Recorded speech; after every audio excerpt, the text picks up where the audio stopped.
কোরবানি ঈদকে ঘিরে চট্টগ্রাম বন্দর দিয়ে সব ধরনের মশলা পণ্যের আমদানি বাড়ায় সরবরাহ বেড়েছে ভোগ্যপণ্যের বাজার খাতুনগঞ্জে।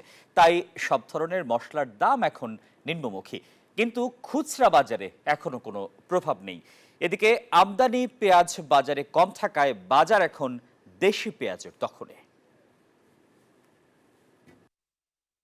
কোরবানি ঈদ ঘিরে চট্টগ্রাম বন্দর দিয়ে আমদানি করা মশলা পণ্য খালাস চলছে পুরোদমে।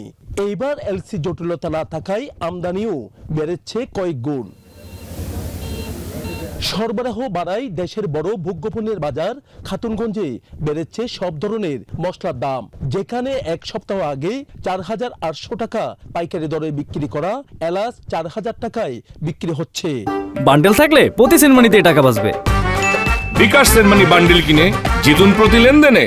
একইভাবে কমেছে শুকনো মরিচ, লবঙ্গ, জিরা, জয়ত্রী সহ সব ধরনের মশলার দাম। এই পর্যন্ত এই পণ্যের সরবরাহ যথেষ্ট পরিমাণ আমদানি হয়েছে। প্রচুর পরিমাণ আমদানি হওয়ার কারণে যথেষ্ট মজুদও আছে এবং মালের দাম সস্তাও আছে। 2 সপ্তাহ আগে মিষ্টি জিরার বাজার ছিল 175-80 টাকা, এখন মিষ্টি জিরা 160 টাকা 65 টাকা।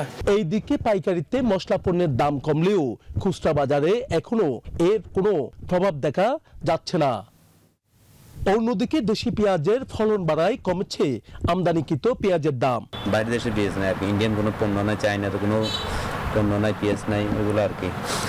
দেশি পেঁয়াজ আজকে বিক্রি করছে আপনার 47-48 টাকা। কমতির দিকে আদা রসুনের দামও। নয়ন বড়ুয়া, জয়, নিউজ 24, চট্টগ্রাম।